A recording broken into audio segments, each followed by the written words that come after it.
pressures in life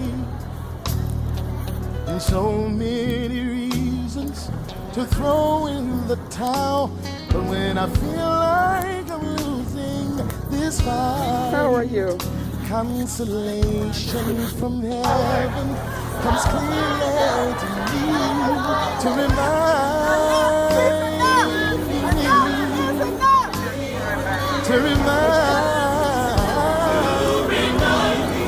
that nothing else matters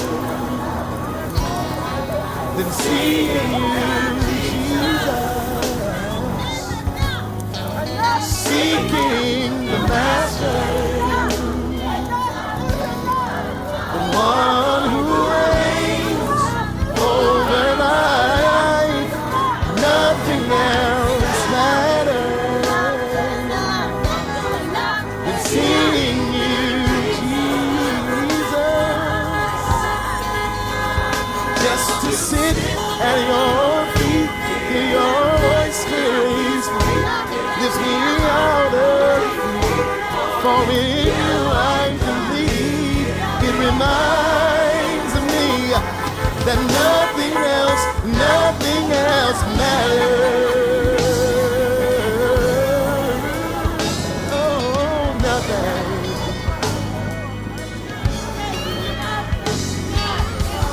So many rivers to cross, and there's so many mountains discouraging you. Just don't focus on yesterday's loss. Consolation from heaven will come clearly to you. Consolation from the Father, it will come to you. Consolation from the Father, it will come to you to remind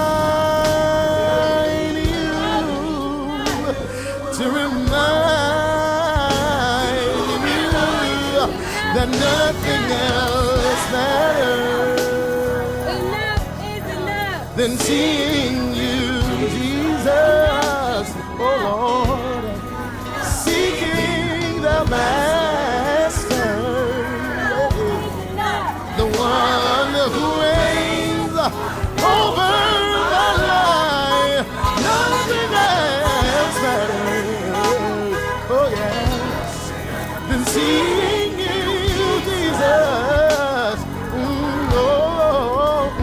Just to sit at your feet, hear your voice release, lift me out of deep. For in you I believe. It reminds me that nothing else matters. Broken before you, I need to receive a fresh touch from heaven, and I will not leave till you touch me. Oh Lord, I pray. I need you every day with all of my heart. I believe that you are all I ever want. You're all I ever need. Nothing else matters. I'm singing you, Jesus, seeking the Master. God reigns over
Listen up, y'all. Where is the young lady star? The young lady star that came to me this morning and said she had something to say. Where is she? David, you ready? Let's go. Listen. The momentum goes. That's right. That's your best.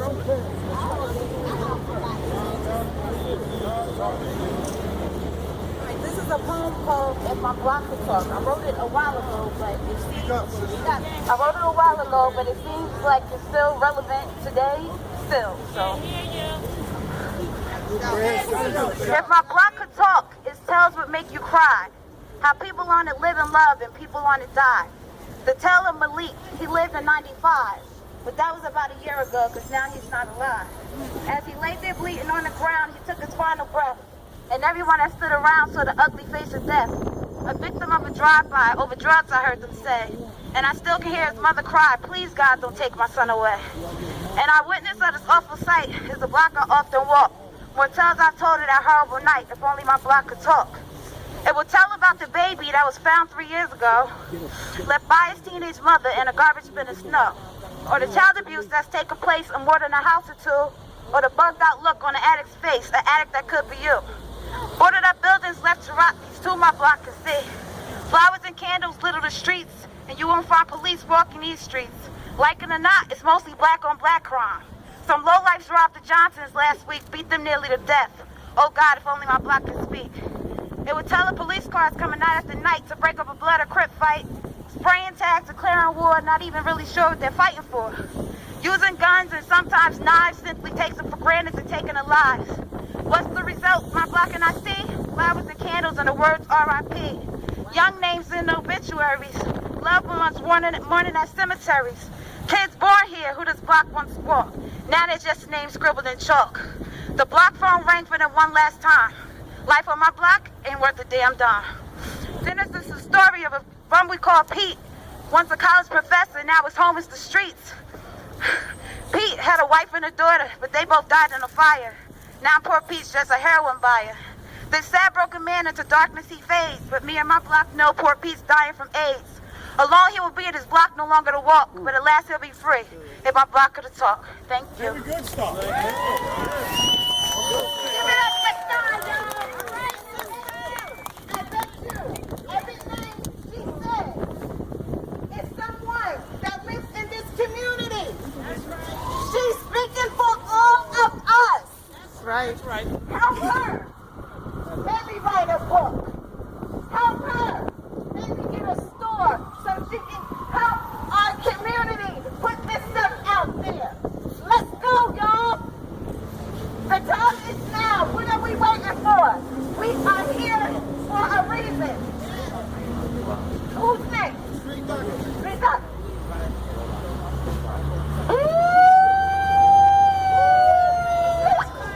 That's right. Test 1, 2, 3. Test 1, 2, 3. While we waiting, the 90-year-old sister. Hey, sis, please, we need you. There's a 90-year-old sister march with us. All right? Okay, this is what we got to do this. I got to do this. Bring her up, man. Come on, Rosa Parks. I'm always citizens in you, and I love you, and I love your people.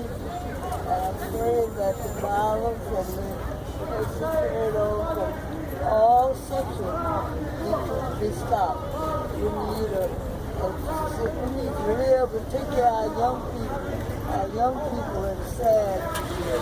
Nobody knows that that's what happens in the city like this. Pray that God will bring us to some kind of victory. I know He will in His own time. Amen.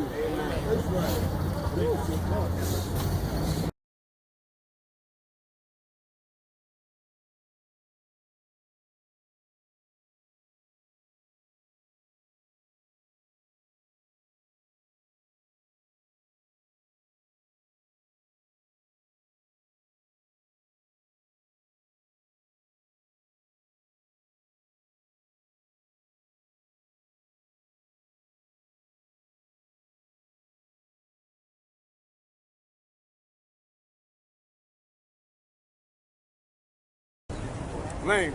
Not my name. First, let's give ourselves a round of applause for being out here, right? I was with the family of one of the victims last night, and it's just tragic.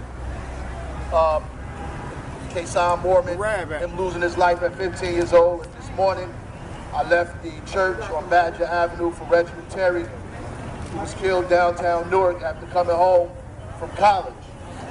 So it doesn't matter where you live, what ward you in, whether you have a high school education or a college degree, whether you're taking out garbage or whether you go in the store for your mother. You are still liable to be a victim in this city that has gone out of control with violence and murder. Newark, however, is like most inner cities in America. In Chicago, they're witnessing 500 to 600 murders a year. So there's something going on in America, not just Newark. There's something happening in America. Something happening with poverty, with unemployment, with hopelessness, with destituteness, with guns on our streets, with young people feeling like they have to go to the streets rather than go to their families. Our families are being broken apart, and there's absolutely nothing we're doing about it. So this problem is just not a Newark problem, it's an American problem. Yes, sir. The problem with transforming these neighborhoods where we live is an American problem. Yes. There are women all over America right now today crying because they lost their son to senseless violence in the streets. Now there's not just sons, you also can lose your daughter out here. Yes. The code has gotten so twisted that women are also victimized by this craziness that's happening every single day in the streets. That there's nobody safe. I remember when I was young, they used to give you a pass for your mother being in the street if you're walking with your mother or your sister. But today they'll kill your mother in cold blood in front of you. This is the type of person that we are raising in this community. So no, we just don't need jobs. We just don't need a fight against poverty, and we just don't need police.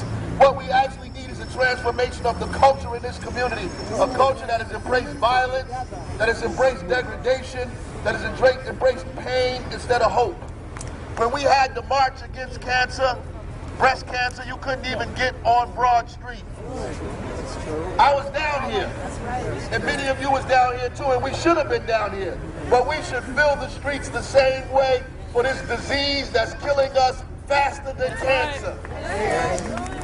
There is a disease that's wiping us out faster than cancer, faster than AIDS, faster than any disease. The leading cause of death for African American men in America is homicide.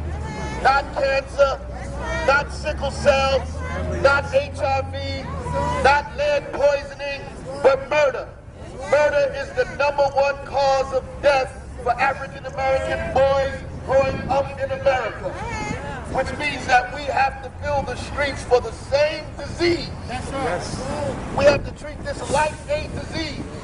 And when we become fed up enough to stop pointing fingers, fed up enough to stop blaming individuals, fed up enough to come together as a community and say enough is enough, that this will stop. That we have to make this stop the same way we made segregation stop. That we have to make this stop the same way we made slavery stop. We have to make this stop the same way we fought for the right to vote. We have to make this stop the same way we fought for the 8-hour day. We have to come together. And I know there's people saying that protest doesn't get anything. These people are wrong. All over the world, there are people in the streets, in Egypt, in Greece, in Europe, in the Middle East. There are young people in the streets fighting for democracy, against violence, for hope. We have to do the same thing. Don't let people take your weapon away. It's important. If you had 10,000, 20,000, 30,000 people out here, believe me, the state and the country would listen to what's going on in Newark, New Jersey. That's right. When we get these young people, not just the adults, when young people take to the streets. So I just want to talk to all these young people that are out here today. The young people that I saw at the funeral today, you couldn't even get in because young people are all in the pews. From University High, from Central High, from the College of New Jersey that he went to. All of the young people that are out here today that are witnessing their friends murdered at 14 and 15 years old because of a disease that we can't get under control. All of you young people in this community that are sitting here afraid, I'm going to tell you this. Martin Luther King was a young man when he began to organize. When they began to desegregate lunch counters, they were 17 and 18 years old. That anything worth changing in America has been done by young people. Stop waiting for me. Stop waiting for these adults. Stop waiting for legislators and elected officials. Stop waiting for us. You young people have to take to the streets. You young people have to change the climate. You young people have to transform this community. You have to walk the streets. You have to make the other young people put down their guns. You have to make these drugstores stop selling Percocets to our young people. You have to go into these bodegas and tell them to stop selling these drugs to our children. Young people have to do it. You have to make the teachers educate the children. You have to make the principals do their job. You have to make the elected officials put money in your community. You have to make them build recreation centers. Young people have to do that. Not the people who come to council meetings, not even the people who organize the rallies. None of these people can do it. You have to do it. 17, 18, 19, 20 years old. Get some fire in your damn belly and do something about the condition in this community. The future of this city is yours. It's not mine. I'm 44 years old. My life is halfway over. Yours has just begun. Get involved. The future of this city is yours. These buildings that they're building downtown is your property. The Port Authority is your property. The block is not just yours. The whole damn city is yours. You don't just own the block. Claim the entire city, the airport, the seaport. Every university belongs to you. City Hall and every building they build. Every time they get out of tax abatement, the resources belong to you. This city is yours. Take control of it. Stop waiting for the next event to go to. Plan the event yourself. I never waited for nobody to organize me, to tell me what to do. Do it yourself. Grab this microphone and speak for yourself. I can't speak for you. I'm not 18 no more. I'm not 19 no more. You're not listening. I'm not listening to the music you listen to. I don't read the stuff you're reading. I don't have to deal with what you dealt with. Ain't no kids taking Percocets when I was 17 years old. No kids was drunk off cough syrup when I was 18 years old. We was listening to Rakim. We wasn't listening to Meek Mill. That's right. I was listening to KRS-One. I wasn't listening to Yo Gotti. I wasn't listening to that. You know how to deal with that. I don't know what to do. So I'm pleading with you today. Take power and take control over this city. And anything you need from me, I will be there with every resource that I have at my disposal. God bless you. Keep pushing and keep fighting. All right.